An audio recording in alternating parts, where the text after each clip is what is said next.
Bienvenidas y bienvenidos, queridas amigas y amigos. Bueno, fíjense ustedes lo que son las cosas de la vida. Hoy vamos a hablar con una persona de Nicaragua. Nicaragua es un país muy singular, este país centroamericano es un país muy singular. Es un país que tiene salida a los dos océanos, al Pacífico y al Atlántico. Es un país de volcanes, de lagos, de una naturaleza muy abundosa, pero además es un país que tiene una característica también muy singular. Es un país lleno de artistas, de músicos y de poetas. Es nada menos y nada más que el país de Rubén Darío, el más excelso, el más grande entre nuestros grandes poetas latinoamericanos, hispanoamericanos. Entonces vamos a hablar con un músico, con un tenor operático nicaragüense de Managua, una ciudad también muy lacustre en Nicaragua, la capital de Nicaragua. Este caballero se llama Octavio Orechena y nos va a contar lo que ha sido todo el recorrido de su vida desde su infancia en Managua hasta su desarrollo aquí entre nosotros en el sur de la Florida, en Miami, en Kendall y el sur de la Florida, en Miami, donde él vive. Bienvenido, querido Octavio. Muy buenos días, mi estimado amigo Alexis Ortiz, y buenos días a toda su apreciada y distinguida audiencia. Ante todo, quiero agradecer a Marily Reyes por proporcionarme la oportunidad de efectuar esta entrevista. Vamos a tener que hablar de Marily en este programa porque sí, es una mujer muy valiosa, esa cubana, sí, Dios la guarde. Sí, es la fundadora y directora del Cover Rincón Internacional, una organización multicultural. Ya hablaremos del COVID. Sí, no bueno, podemos hablar del COVID por 2 horas. Sí. Sí. Pues bien, empezando pues entonces con lo que... Sí, hay una cosa que a mí me interesa, que es que sí, estuve leyendo un poco sobre ti y dice que ya desde tu más tierna infancia ya tú habías mostrado interés por la música y el canto. ¿Y cómo fue eso? Dinos cómo discurrió esa infancia tuya en el descubrimiento de la música y del canto. Bueno, en realidad mi padre era cantante, por lo tanto yo escuché música desde que estaba en el vientre de mi madre. Y en mi casa frecuentaban músicos de esa época, como Gastón Pérez, que fue el compositor de Sinceridad, esa famosa canción. Entonces, ¿recuerdas un par de estrofas de Sinceridad? No tardes mucho, por favor, que la vida es de minutos, nada más. Nada más. Sí. Entonces, y muchas otras, algunas canciones también que las vendió y fueron, se internacionalizaron. Sí, se internacionalizaron y algunos compositores las tomaron como de ellos, en fin. Es una historia larga. Y después fuiste a una escuela de música, porque tus padres se preocuparon de que fueras a una escuela de música, ¿no? Sí, bueno, realmente fue más mi preocupación, más mi interés. Lo que pasa es que mi padre cantaba las canciones populares. ¿Cómo se llamaba él? Demás. Octavio Orechena también. También. Sí. Pero entre los amigos habían... ¿Y tu madre se dedicaba a las cosas del hogar y eso también? Sí, mi madre sí. Sí, ella no es solamente las cosas del hogar. ¿Cómo se llamaba ella? Graciela, sí. Y entonces los amigos de él precisamente, especialmente uno que se llamaba, le decíamos, Rutilante Ubilla. Rutilio se llamaba, pero le decía muy rutilante, porque era muy ilustre, muy la forma de hablar y demás. Rutilantes brillantes. Sí, correcto. Dice, tú tienes una voz muy especial. ¿Te decía él? Sí, me decía él, desde niño. Y me introdujo al sacerdote que era de la iglesia cercana que estaba de nosotros. Y ese sacerdote me llevaba a la iglesia y me subía en cajas vacías de sodas para que llegara aquí al púlpito. Apenas me recuerdo, apenas tengo recuerdos de eso, para que cantara, porque tenía la entonación, aunque no pronunciaba bien las palabras. Por ejemplo, cantaba yo, Cristo vence, Cristo, no decía Cristo. Así empezó, apenas me recuerdo de esas cosas. Así es que pues para mí, ¿cuándo empezaste a cantar? No recuerdo. Pero pasaste un periodo en que te desarrollaste de alguna manera, por lo menos juvenilmente, como cantante en Nicaragua, ¿no? Sí, sí, siempre me interesó. Creo que está el canto clásico. Me interesaba el canto clásico, que era precisamente también influencia de Rutilio Villa, que me decía, tú eres un tenor, tú puedes cantar cosas clásicas, ¿sabes? Entonces sí, asistí a la escuela que fundó el maestro Luis Abrán Delgadillo, que es el compositor insigne de Nicaragua. Fue el que hizo el arreglo del himno nacional, además de muchas otras obras que no se conocieron tanto en Nicaragua, pero sí fuera de Nicaragua, en México, etc. Tocó también su música en el Carnegie Hall, por invitación de Toscanini, sí. Así es que tuvo mucho éxito fuera de Nicaragua. Y escribió musicalizó, digamos, 20 poemas de Rubén Darío. Y me regaló a mí el álbum donde están todos esos poemas y muchas otras composiciones cuando yo salí de Nicaragua. Qué maravilla. Y cuando saliste de Nicaragua, ¿por qué saliste de Nicaragua? ¿Para dónde te fuiste? A Los Ángeles, California. En Los Ángeles, California. ¿Y por qué te fuiste? Bueno, era buscando, mi madre más que todo fue la que tuve la influencia de eso. Salud, realmente porque estaba un poco mal de salud. ¿Ella? ¿O no, tú? yo. ¿Tú? Y por buscar otra vida, realmente buscando oportunidades. ¿Ya? Entonces tuviste un periodo, tengo anotado aquí que tuviste un periodo en Los Ángeles y en Hollywood, en California, ¿no? Bueno, sí, en Hollywood es que estudiaba, yo también continué mis estudios ya de canto, con el Russell Studios, era un estudio de Russell donde estudiábamos muchas óperas. Ahí llegué a estudiar 35 papeles operáticos, tener esos. El primero fue Don Octavio en el Don Giovanni, eso fue la primera que hice. Que fue por coincidencia de que es el mismo nombre, ¿no? Y de ahí para allá. Entonces, ahí fue que también conocí a varios artistas del lugar y llegué profesionalmente a cantar en la ópera de Pasadena. Tengo anotado que estuviste en el Pasadena Opera Company, sí, la compañía de ópera de Pasadena, ¿no? Sí, ahí. Y precisamente ahí fue donde cantó Plácido Domingo por primera vez en los Estados Unidos. Y ahí lo conocí. Ah, no sabía eso. Ahí fue donde cantó por primera vez. Por primera vez fue en Pasadena Opera, Opera Company. Ahí lo conocí a Plácido, que más o menos tenemos la misma edad. Uno de los grandes tenores de nuestro tiempo. Sí. Creo que son 2 años más que yo, algo así tiene Plácido. Mexicano-español. Sí. Excelente. Excelente. Y esa fue una grandísima experiencia. También, una de las cosas que hice fue que ingresé al concurso patrocinado por los profesores de canto. Aquí tengo notado la Asociación Nacional de Profesores de Canto. ¿Eso era también en California? En todo Estados Unidos. En todo Estados Unidos. Todo Estados Unidos, sí.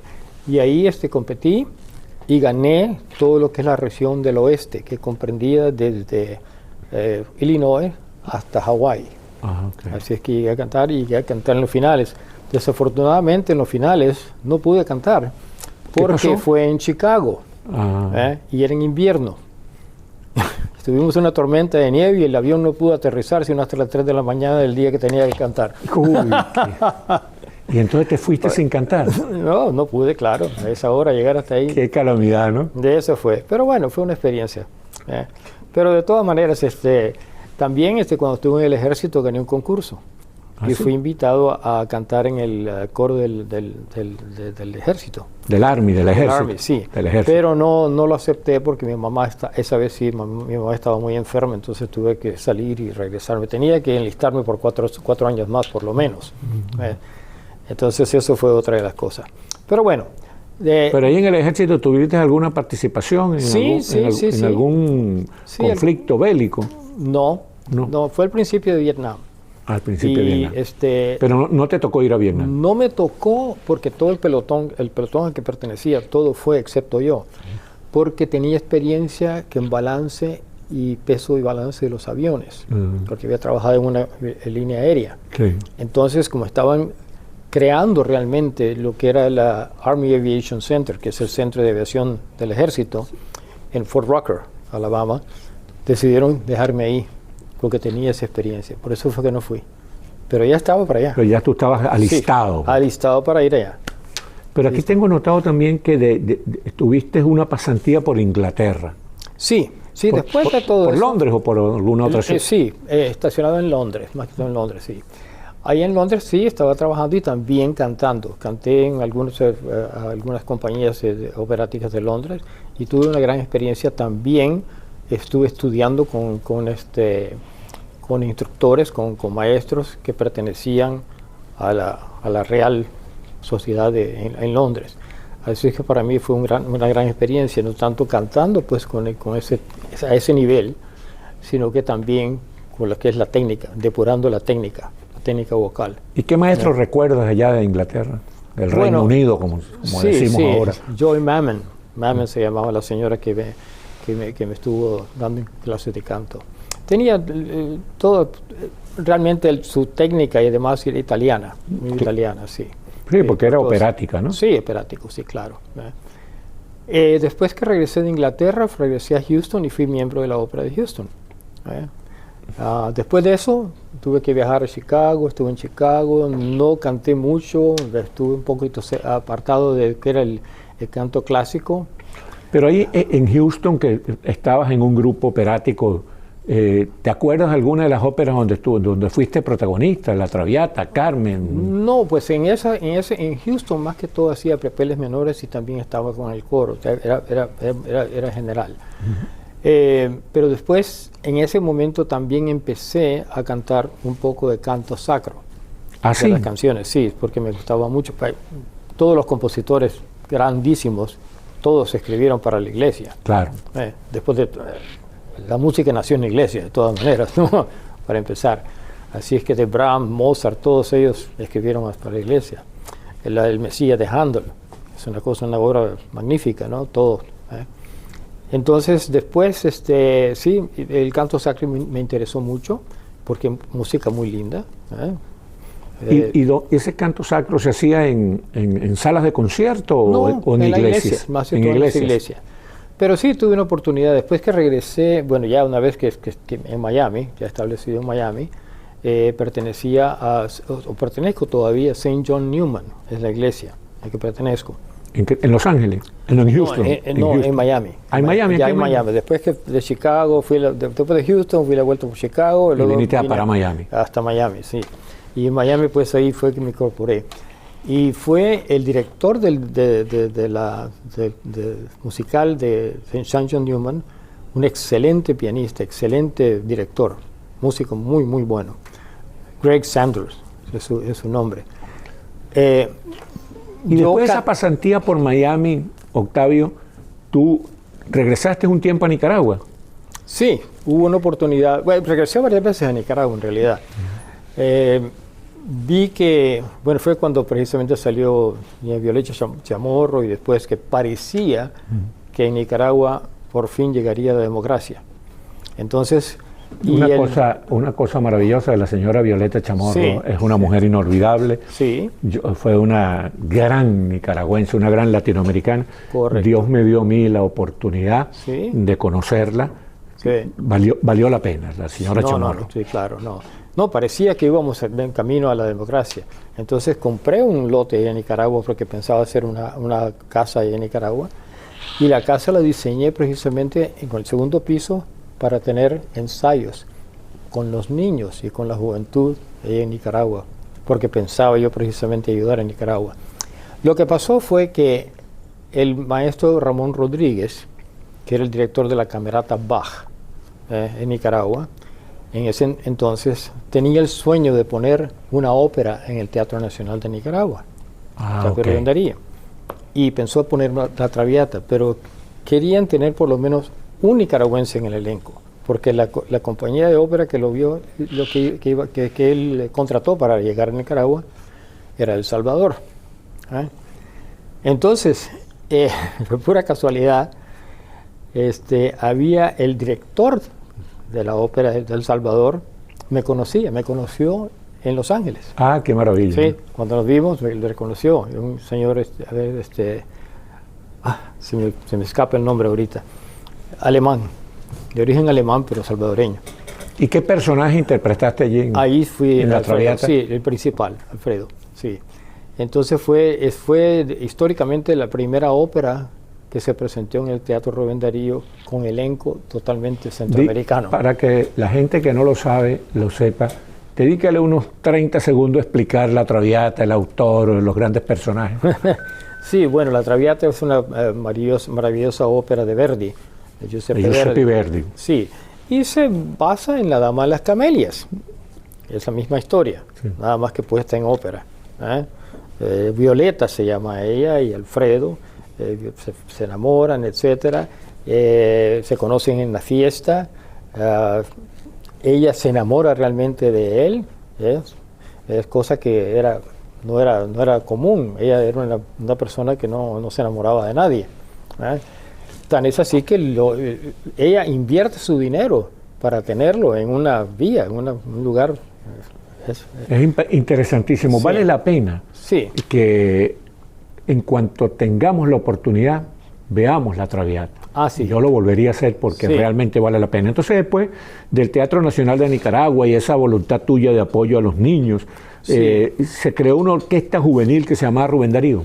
Sí, lo que pasó fue que cuando estábamos en los ensayos para la Traviata, me enteré de que Ramón Rodríguez, el director, también estaba tratando de crear una orquesta juvenil. Él es muy altruista. Y le digo, pero bueno, ¿cómo va eso? Me dice, no tenemos instrumentos. Ese es el problema, obtener suficientes instrumentos.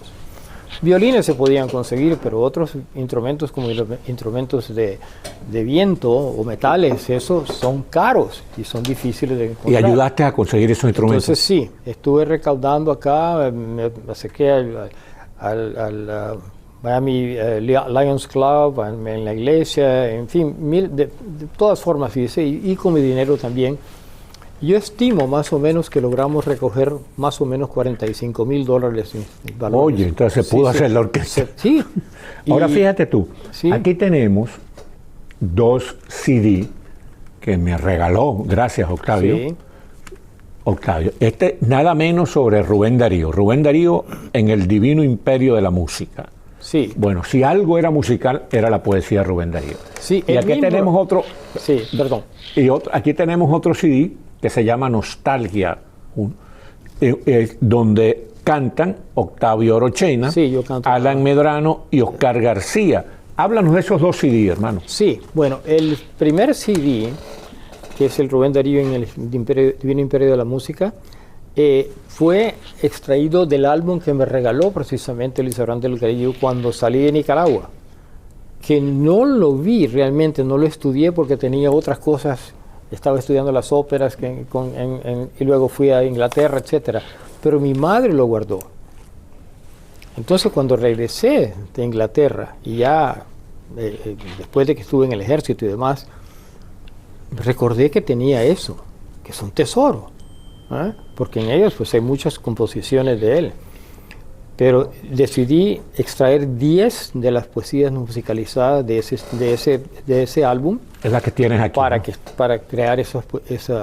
Y fueron los arreglos y todas la musicalización fue de parte de Oscar García, del maestro Oscar García. Fue muy interesante eso, porque el maestro Oscar García fue arreglista para los melódicos. Sí, señor. Sí, los melódicos fue una de las orquestas de música popular más famosas de Venezuela, sí, era la que competía con la famosa Villos Caracas Boys. Correcto. Pues ese era Oscar García.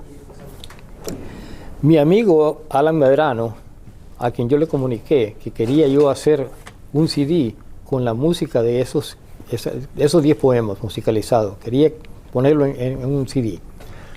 Él me dijo, sí, yo conozco a alguien que lo puede hacer, que puede hacer todos los arreglos, porque la música que escrita de Luis Abraham Delgadillo estaba nada más para piano y voz. Entonces yo quería que algo fuera más elegante, o sea, más lleno, que tuviera más orquestación. Entonces necesitaba a alguien que pudiera hacer eso. Y ese fue Oscar García, quien hizo todo eso. Sí, señor, este CD Nostalgia, ¿dónde se puede conseguir este CD? Bueno, yo lo tengo y, bueno, toda la música mía se puede conseguir en las redes sociales. En las redes sociales. Sí, ahí está. Nostalgia, Si te vuelvo a besar, cuerdas de mi guitarra, amapola, cabellera blanca, la comparsa, lamento borincano, júrame, Siboney, Granada, del gran Agustín Lara, Toledo, también de Agustín Lara, Princesita, Alma Llanera, que es una canción muy emblemática de Venezuela. De Venezuela, bien bueno, ¿no? Sí, una cosa pues. Ahora, tú musicalizaste la Marcha Triunfal. No la musicalicé, Debo decirle, déjame interrumpirte para decirle algo. La Marcha Triunfal es uno de los poemas más musicales que se pudieron haber escrito en la historia de la literatura. Recuerdo que comienza, ya viene el cortejo, ya viene el cortejo, ya se oyen los claros clarines, la espada se anuncia con vivo reflejo, ya viene oro y hierro al cortejo de los paladines. Es una maravilla, una maravilla. Esa musicalidad de Darío es algo que lo proyecta hacia el mundo. Darío fue demasiado importante, no solo porque fue el gran poeta de Latinoamérica, donde hay muchos poetas grandes, ¿verdad? Está Neruda, Andrés Eloy Blanco, el propio José Martí, pero Darío fue el primero que realmente tuvo influencia europea, pero él también influyó sobre los europeos. Fue el primer poeta nuestro de proyección universal, se puede decir, Rubén Darío. Entonces tú, ¿qué fue lo que hiciste con la Marcha Triunfal? No, la Marcha Triunfal es una composición de Luis Abraham Delgadillo, precisamente, que la compuso y la estrenó en el momento que Rubén Darío bajaba a su tumba. Marcha Triunfal hacia la eternidad. Así se llama. No se llama así, pero esa es la idea. Era la idea. Marcha Triunfal, pero esa es porque marchaba hacia la eternidad. Entonces yo vi un libro que me regaló precisamente el profesor Héctor Darío Pastora, que es un catedrático en el tema de Rubén Darío, es un dariano. Gracias al profesor Pastora existe el Parque Rubén Darío, el Monumento Rubén Darío, la Avenida Rubén Darío, el Colegio Rubén Darío, todo eso.